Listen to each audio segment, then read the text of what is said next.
it's Ian Aber, and this is Straight People, the podcast for straight people because they don't have enough. We're joined this week by our guest, Mr. Vas Sanchez. Hello. Is it Sanchez or Sanchez? Sanchez. Okay, because you're from North Carolina. That's right. Well, welcome. You are a longtime listener of the podcast. I am a huge fan of Straight People. What would you say? So you listened to season 1, the Lost episodes. Oh, yeah. You heard most of those. I was telling Payne today because Payne thought I had I only have 6 of those original episodes, and that he was like, because we did 50, and what was your favorite of the original? Oh, man, I think the one that touched me the most was Rachel's episode. Yeah, it was really, really important and really cool. Yeah. I had Cody was just on, so they're dating again. Oh, good. Yeah. Oh, good for them. I know Rachel's was great. There's so many. I loved them all because everybody's answers are so different. Did you hear the one with the psychic? Yeah, and we did the reading. Yeah, and all, that was my favorite. That was probably my favorite one. That was super cool. That was the last one we did. Was really good. Everybody was really good. Nice. Oh man. All right, so you're ready. You're ready. Ready to go. You're raring. Okay, so Vas, you are a comedian and improviser and actor. Yeah. And what's your day vocation though? I'm a wine rep. And a wine rep, Mm-hmm. and you've been a sous chef since I've known you. Mm-hmm. You've run ramen pop-ups since I know you. You are a Renaissance man. Jack of all trades, and master of none. There you go. Jerk. Of those things, what's the if you could wave your magic wand and pick one road, which would you pick of all of those? If I could just be a professional actor and have acting pay for everything right now, that would be ideal. Yeah, but you would be like an actor then who would open a restaurant. And I'd probably dabble in everything. Sure, yes. All right, well, awesome. So what's your favorite thing that you've done? We'll get to whether you're straight or not, honey. Sure. We'll get there, sweetie. What's your favorite thing that you've done as an actor? What's the thing you're most proud of? I would say Cobra Kai. Okay. Is probably the best stuff that I've done so far. It's all been a great experience. I was on MacGyver. Better Call Saul was really cool. Yeah. But Cobra Kai was the one that kind of I've been on podcasts for Cobra Kai. People stop me in public and they're like, "Oh, you're the guy from Cobra Kai," nice, which is kind of cool, and it's felt really, really good. And I have a pretty big project coming up with Dolph Lundgren soon. Oh wow, so, okay, yeah, wow, that's all right. fun, so you've gotten into the action star sidekick. What do you play though? I haven't seen Cobra Kai, unfortunately. On Cobra Kai, I play a guy, bodega clerk named Nestor. Okay, nice. Are you also a karate person in this, or you not in the show? Not in the show. Hilariously, I started taking karate because of the Karate Kid. Oh wow! Okay. I had that conversation with Ralph Macchio, which is hilarious. Wow! Super. I saw him at a Kroger. Yeah, but I didn't talk to him because it was like one of those. Is that Ralph Macchio? Right. Why would that be Ralph Macchio? And then he walked off, and then the next day I read that they were filming. I was like, oh yeah, filming here. So I filmed with him and Billy Zabka, the bad guy from Cobra Kai. Wow. John Kreese, the bad guy from the Sensei. Yeah. And now Dolph Lundgren, and I've auditioned for Sylvester Stallone. So I think if I get Van Damme or Steven Seagal, I'm officially an Expendable. Wow. Right? I love it. Expendables 9. I know, right? Let me be the guy that dies in the first 5. Nestor's Revenge. Right. So what's your least favorite thing that you like what was one of the things that you were like, oh, I'll never do this again, or you thought it was going to be good and then it turned out to be or you don't like to tell those kind of stories? I mean, there's always what's an acting bomb sound like? I guess an acting bomb is when you get to set and this is going to sound so queenie, but when there's no trailer and no good crafty, which is craft services, and there's no good food, and it's a longer day than you expected, and they don't need you forever, and then at the very end of the day they shoot just 2 seconds of your butt or something, and they're like, all right, thanks, and you're just like, what was that whole 10-hour experience of me sitting at a picnic table in the sun all day for the movie Office? I was in Office Christmas Party. Party.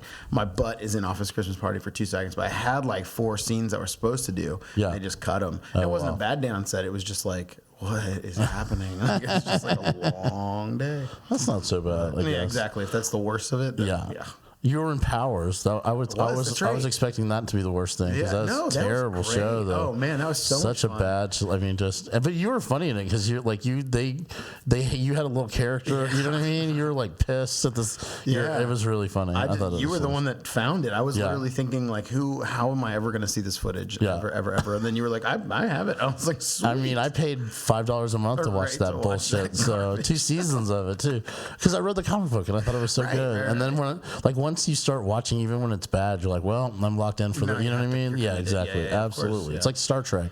It doesn't matter what kind of Star Trek comes out. I'm gonna watch it. It's like Altered Carbon. I'm trying to chew through that show. I can't. I couldn't make it through the first season. Me either. I'm like 7 episodes deep, and I'm like, I don't care. Do you watch a lot of science fiction? I watched tons of stuff. Do you watch The Expanse? I haven't. I heard that's so good to watch. I like it, but like if someone was like, "What's it about?" I couldn't even explain. I'm like, I honestly don't know. That's fair. I don't. Anytime I'm watching it, because I watch it and then I'm like, I don't know. Because Payne will be like, what do they mean when they say this? I'm like, I don't know. I don't know. They're in space. Yeah, right.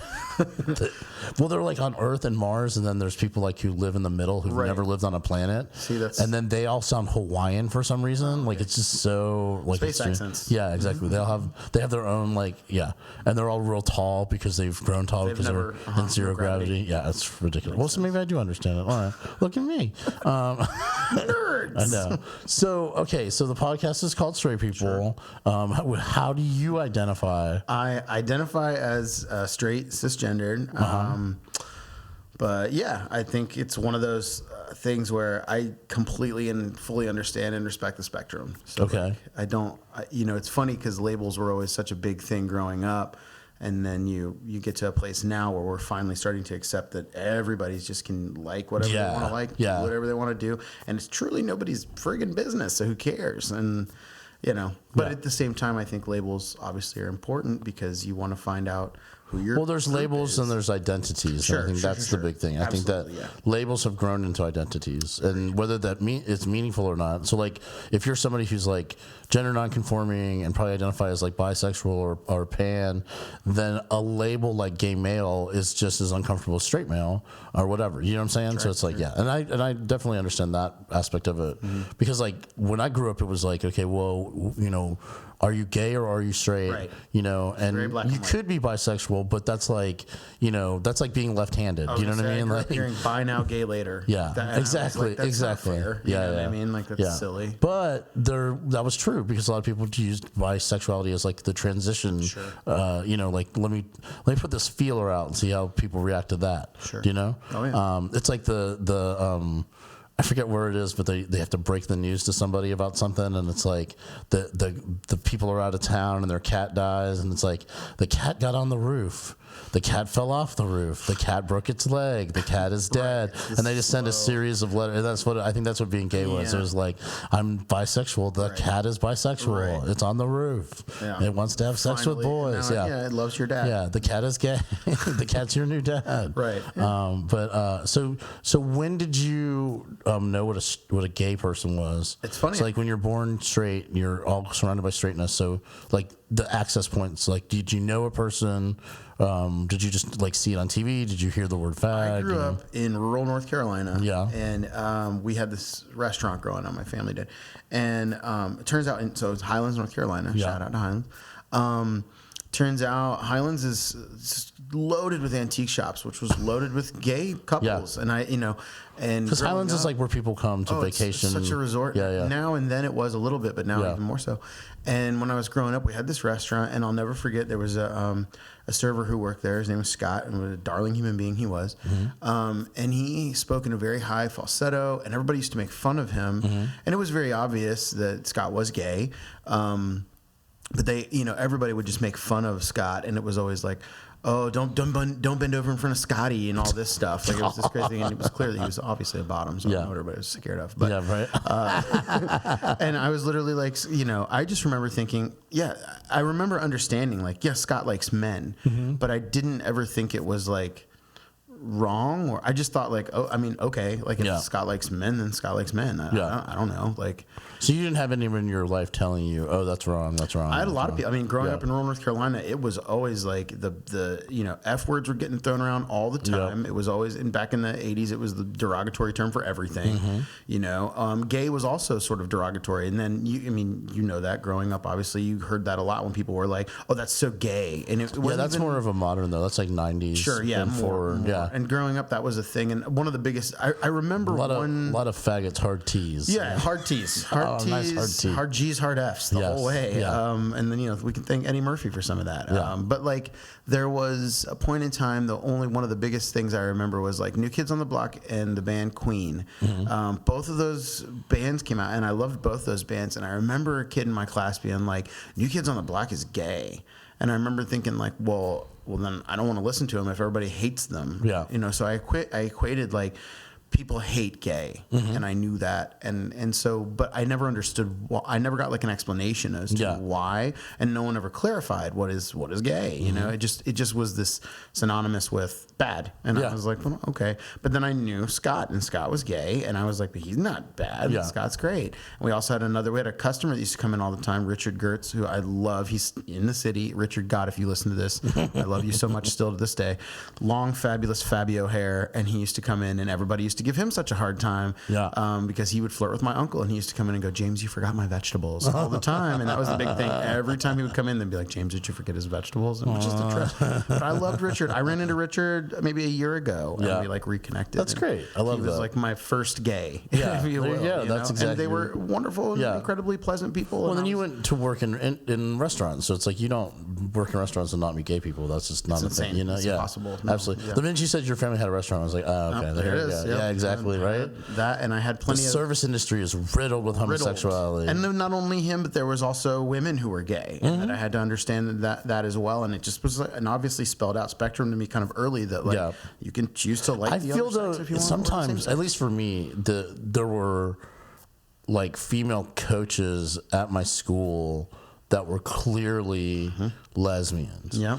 And that was okay, but if there was like an effeminate effeminate male teacher, then everybody was saying something constantly about it. We had an effeminate male teacher. He was not gay, but he was effeminate, and so therefore everybody just I had a couple of those, but then I think that may have changed a little bit. Like as time went on in the '90s and stuff, the trope of the lesbian softball coach caught up, and it's like now it's just everyone's scrutinized to some degree. I think the kids. I had somebody on who was a teacher, and I was asking her, you taught like 3rd and 4th grade. Did you ever see any kids that you knew, that ended up being gay, or because she taught for like 30 years, and she was like, oh yeah, it's like and it's funny when they're kids, and you're just like, you can kind of see it. Like my cousin, I have my family, my 2 cousins are gay, 2 other cousins are gay, 2 older cousins are gay. I have a set of, in my family, I have a set of twins, 2 girls and 2 boys, and both sets are gay and gay. Wow. Which is hilarious. So it's like 2 boys are gay and 2 girls are gay. Like quadruple gay? And they're on the Greek side, so that's just so bad, which is hilarious because, I mean, the oldest records dating back for gay are Greek. Yeah, that's so funny. Yeah. Wow, that's crazy. They're both, all 4 are all gay. And they're great, wonderful. Love them all. I love it. There's a lot of that. Like there's Matt English in town. He has a brother who's like a few years younger than him. He's also gay. Yeah. Mateo Lane, who was here, I guess he has an older brother. Gay. Cool. Yeah, I think this is so funny. Rock and roll. Yeah, absolutely. Love it. You're married though. I am married. You're how many years? We will be 6 in a couple of weeks. 6 years in a couple. 6 years married, and then how long together? I guess like 14 or 15. Nice. Something like that. What's different of what's married life versus pre-married life like? Was there any difference? Did you notice a difference right away? You don't notice a difference right away. You start to understand it, I think, over time. Married life, and I'm sure you can attest to this as well, that it's like you have someone that's like literally your partner, somebody who is like, yeah, we're gonna do this together, and it's no longer this individual idea of things. You think about them in addition to yourself, and you think about what are you gonna do for them, with them, and you want to experience things with them. They just become this whole other part of you that you you know, I don't want to get dramatic and say you can't live without or die without, blah, blah, blah. But it is like your best friend that you. There are those like old people friends. That one dies 1 week, one dies 2 weeks later, and probably will not be us, considering my health is way worse than hers. So she'll be around a lot longer, right? She just started doing stand-up, Carlette. That's right. She just started a year now, probably. Yeah, she's almost it's a little over 2 or close to 2 years deep in it. Yeah, wow. Yeah. Mm-hmm. And how's that been? So you had been doing it for a while. I had been doing it. I'm almost to my 9th year of it, and she's going on 2. And I had always said she was funny, and of course, you know, Lace's class came along, and so we, you know, I wanted to get her something cool for her birthday one year, so it was between that or DJing classes. She likes to DJ, and so I was like, well, I'm going to get her the one that's more affordable. Because otherwise, DJing, you have to buy all the and the equipment. There's no equipment in stand up. No, and just a bad childhood. Be there exactly, and she's been crushing it. She's amazing, and Lace is an incredible teacher, and of course, the support system that's kind of built into Lace's class has been incredible, and she's been. I mean, I'm literally hanging on to everything she does and looking for bookings. I'm literally like, can I get 5 minutes opening for you? She did. I mean, she like, great. I forget what show I had her on when I first started seeing her around. On Sweet Baby Jesus. Sweet Baby. She like, I mean, that was one of the first, like, this was the first time I saw her. Oh yeah. And that's probably one of the strongest, like, first time you see somebody. Loved that show. Had a great set. Yeah, it was so good. It's so funny with that. Like, I haven't found so Relapse is closed and I don't have a place for it.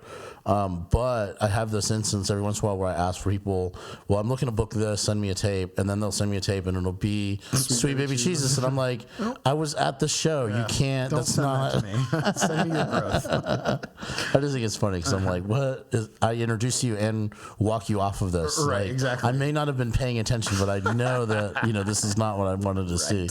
That's so funny. You guys do any traveling together? Have you performed together? A little bit here and there. She's got a pretty decent fan following in Chattanooga, oddly enough. Shout out Chattanooga. Yeah, Chattanooga's kind of got a good, you know, like there's a good turnout that comes to comedy. Natasha and Ethan do such great things up there. And so we went up there a couple of times, and the second time I kind of got to perform with her, and it was really fun. Yeah. We had a great time. So just that, and then we did Asheville together, and we're going to keep trying to do as much as we can together. Nice. That's awesome. Oh, yeah.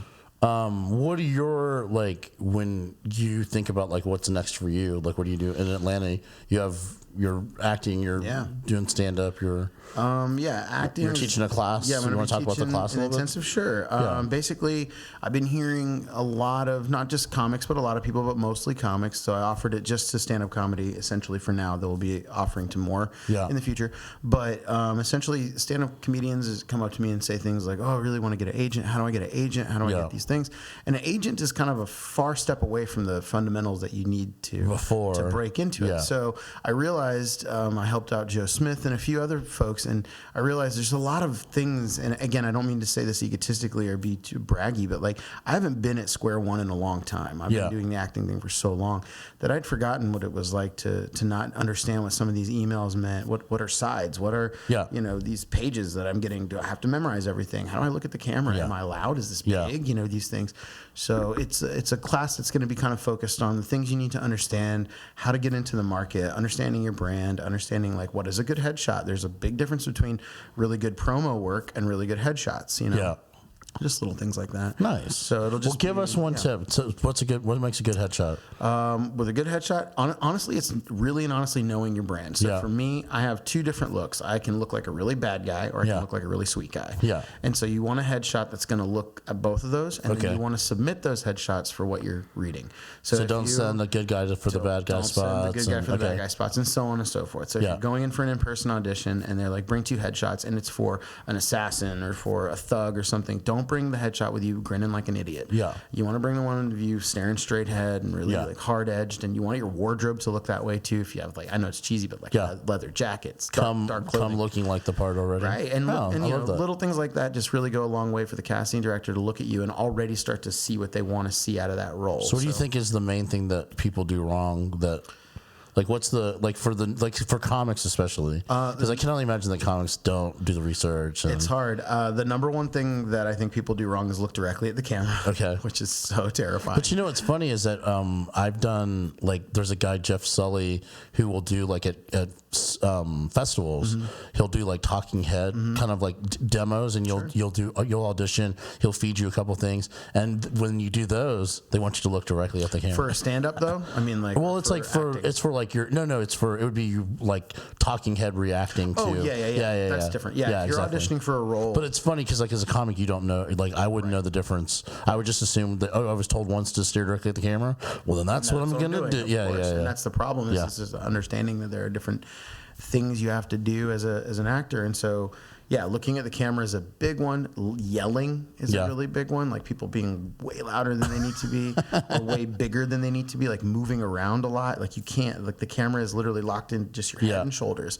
So like you cannot move too much. You want to try and focus all that energy into kind of your eyes and your face, and really give all that off on your face. And it's tricky. Yeah. But it's little things like that I'm hoping to kind of show some folks. I'll advise some folks on some great classes to take, some really wonderful photographers that'll, be able to get you some great headshots, great promo work, all kinds of stuff. We'll be able to talk about all that. So, nice. And you're doing this this month, right? It'll be on the 15th of this month, and then I'll probably offer another one in April, and then probably another one in May or June. We'll figure it out. But. We'll put your contact information in the episode because it's coming out like the third week in March. Okay, cool. Yeah, ideally, it'll be I believe. Like past that probably. Yeah, and it'll be past it, but the next ones if they're up, then sure. Yeah. That sounds great. I actually may look into taking them. I don't know. Cool. Yeah, I'd be happy to do it. Yeah, because Conrad, they're doing. They sold, or Jamie and him sold something that they're shooting. I guess like a proof of concept, and he said, "Do you want to do sides?" And I'm like, I don't even know what that.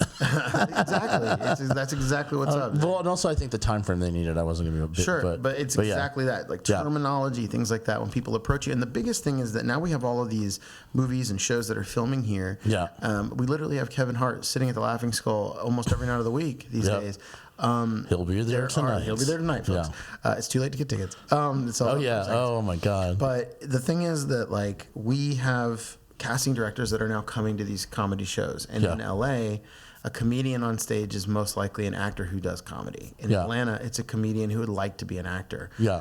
So the education's a little bit sprawling. So when they come out and they ask, I've seen this happen where a casting director will come and see a great set from a really interesting look of a comedian and go, "Hey, you want to come in and read these sides for me? Come in tomorrow, blah, blah, blah." And the comedian is like, "Where do I go? What do you mean sides? Do I have to have it memorized?" They walk in the room and they're sides like mac and cheese and baked beans. Exactly. Like, here, I brought a side. And you're like, "Nope, that's not it." And then, they get in the room. They're really big. They're really huge. They're yelling and they're looking directly at the camera. And the casting director's like, "Okay, great. Thanks for coming in." You just did everything wrong all at once. Bye. I guess that's, okay. That makes sense. So it's just giving people the fundamentals to know when that opportunity comes your way, you'll be prepared.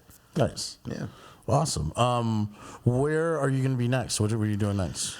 Show-wise, acting-wise, all of it. You said you had the Dolph Lundgren project's filming in Birmingham early April, so I'll be there for probably a little over a week. Okay. Filming that, and then hopefully I'm going to look for some stand-up stuff in Birmingham while I'm there. Yeah. And then around town, just wherever. I got Cherith Fuller's album recording coming up. Really excited about that.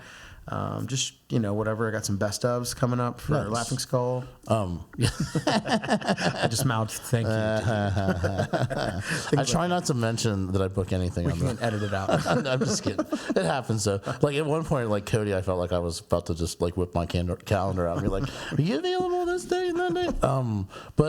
So you're a wine rep. Yeah. Talk to me about what's going on with wine right now. What's wine? What's big in wine? Wine is a crazy world. Because of the couple of things. Because of the tariffs, we had a big old shakedown there for a minute where 100% tariffs were about to hit. Everything from France, which would have been like, just an example, if you had a $50 bottle of wine at cost, and you would have to charge however much money to make money for you in your store, for your restaurant.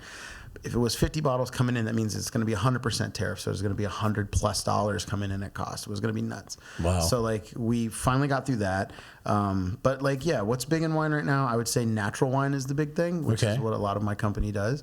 Natural is it's low intervention. So no added sulfites or no pesticides, things like that. It's a real just kind of letting the juice be in a barrel getting funky by itself. Okay. But I thought the sulfites were something that had to be added, like in the States. They don't have to be added. Okay. Wine is going to naturally have sulfites. There's kind of no way around that. Okay. But you would add sulfites to stabilize the wine. You add sulfur. You add a bunch of different things to stabilize the wine so that it has a longer shelf life or so that it has a better flavor. If you literally... Is it true that that's what gives you the hangover? I don't really believe it, but then again, I didn't believe that gluten did a damn thing, and now we're in a world where gluten absolutely does. I'm affected by gluten, and I hate it. So you know what? I want to sit here and say that it doesn't, but I've been to France a few times, and like you can drink wine kind of all day and never be hungover. And I've always wondered, what is it? They definitely had sulfites over there. I mean, it depends. It just depends on what you're trying to drink. But maybe it's just you're in France, and it's like, I'm in France. I don't give a fuck. I'm hungover and don't even If you honestly add, or if you don't add, let's just imagine juicing grapes and leaving them in a barrel for a long time. It's a funky thing. You know? So a lot of natural wine has a lot of funk to it. And so it's a little interesting. But that's definitely the big trend right now. Pétillant naturals or pet nats and funky natural biodynamic organic wines. Yeah. Wow. Okay. And then so what's out? What's out now? Let's see. I don't know. I think the world of wine has gotten a lot broader. People are just kind of respecting everyone's sort of palate. I would definitely say if you like Stella Rosa, don't just leave it alone, honey. That's not, you don't need it. Stella Rosa is going to give you that headache. So much sugar added. Yeah. Anybody that likes a sweet wine. What's Stella Rosa? Stella Rosa is like a sweet red wine. It's like a wine that is essentially like making grape jelly and then straining out liquid and adding alcohol and being like, there you go. It's just gross. But there's a lot of people that like it. Yeah. It's like the Four Loko of wine. It's just terrible. Like it's just gross. But there's a lot of products out there that are like that. And if you really want to get into wine, there's a lot of better stuff for you to be drinking that's got plenty of like sugar and other things. But to me, that's the only thing that's out are these like huge name wines there's so many there's a Chardonnay called Butter, get out of here, Cake Bread, get out of here, come on, stop drinking that. I think Paint has a bottle of Cake Bread upstairs. Actually, we don't drink it's like we have these wines from Cake Bread's honestly not that bad. That's a decent name, but there's others out there that just drive me nuts. But Cupcake, are you thinking about cupcake wine? Cupcake wine, but to me, I used to be a really big snob about it, and now it's just kind of like, look, if it makes you happy and that's the wine you like to drink, then drink it. When you go to buy a bottle of wine, if you were you're not getting your hookup, whatever it is, what's your price point? Or is it not even that? It's like it really depends on what it is. This is a long conversation, depending. But honestly, I don't want. Well, we got 5 minutes. 5 more minutes. Give me the light at 4. Yeah, exactly. No, it's literally one of those things where for me, it's all about the region, what I'm looking for as far as the wine is concerned, and then the value. So I could look for a really great Pinot Noir from Burgundy, and I'd probably look to be spending somewhere between $40, $50, or $60, depending on what it is. But you can find some really great Bourgogne village level, whatever you want to call it. Village, yeah. There's I used to perform at the Village Theater. There's several levels of wine, and once you kind of understand them, then you know the value of the wine and what you're trying to get. So it's a lot of translating the label, honestly, to be a real snob about it. You just got to learn. So what regions are don't even bother? Are there any of those kind of regions? There's really not. So where's besides France? Whereas, if it's not French, then what's the next? For me, Italy. I love Italian wine. There's great. But now coronavirus in Italy, it's out. Italy's out. Coronavirus is tearing up everything. It's messing everything up. So, no more Italy for a minute. Italy, France, everything. It doesn't matter. You just got to be careful with everything. But, Italian wine. Next to that, I would probably say, Austrian. I really like Austrian wine. And then German and Austrian kind of go together. So do they make mostly sweet white wines, or do they make? Germans do make a lot of Riesling, but they also have Pinot Noir. They have a ton of different stuff. They have a really great. In Austria, there's a grape called Blaufränkisch, which is Blaufränkisch. It's delicious. Blaufränkisch. Yeah, it's very good. Is it sweet or is it is it dry? It can be a little fruit forward depending, but fruit forward. Okay, that's what we say instead of sweet. You don't want to say sweet. I'm a little fruit forward. You are. You're such a fruit forward. A little red wine. One step ahead of the straights. Fruit forward. Yeah, you are. Someone described me Rodney last night introduced me as getting the show back on the straight and narrow, and I was like, no, I'm gay and wide, honey. I am gay and wide. So good. Right? All right, we're almost at the end. I feel like I have one more wine question. I don't know. Okay, like what do straight people drink? Well, yeah, what's like rosé? I'm guessing like straight Honestly, women. Straight women be drinking the rosé. Straight women drink rosé, but it's about being uneducated. When I deal with like let's just willfully ignorant. When I deal with my gays, like when they come shopping for wine, they also drink really delicious rosé, but they know more. Yeah, they just care a little bit more. Yeah, so they're into more French rosés. Let's just say as a generality, like speaking in generalities here.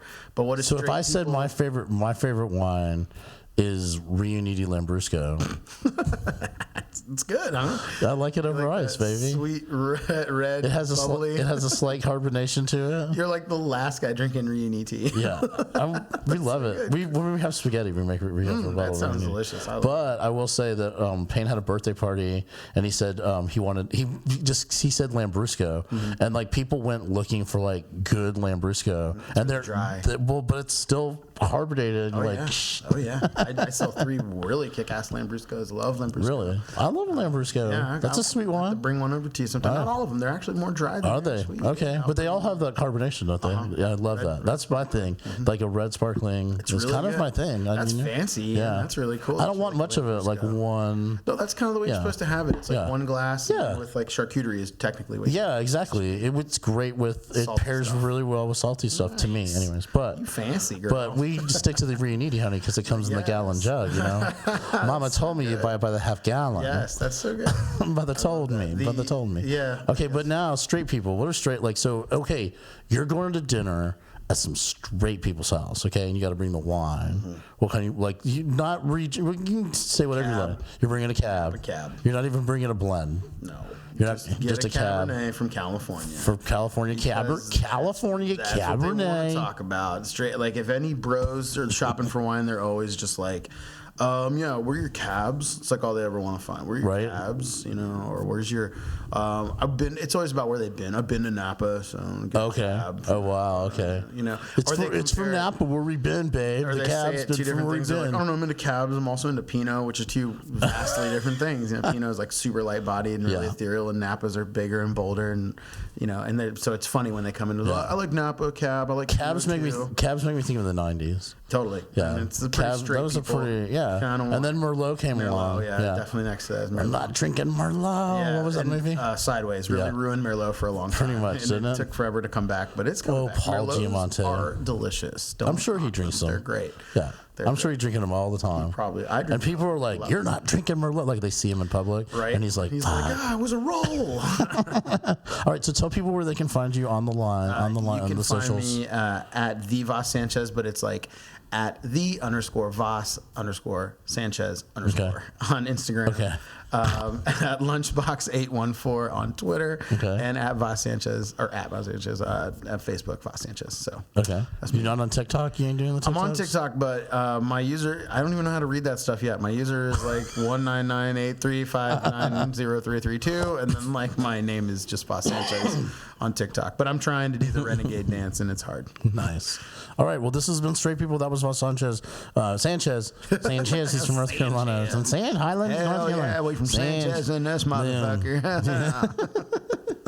Sanchez, but straight people. This is do outro that. Say good. Yeah, this was Straight People, and it was a good old time. I sat in here in the basement of E&A Bear, and it was awesome. I'm straight as hell.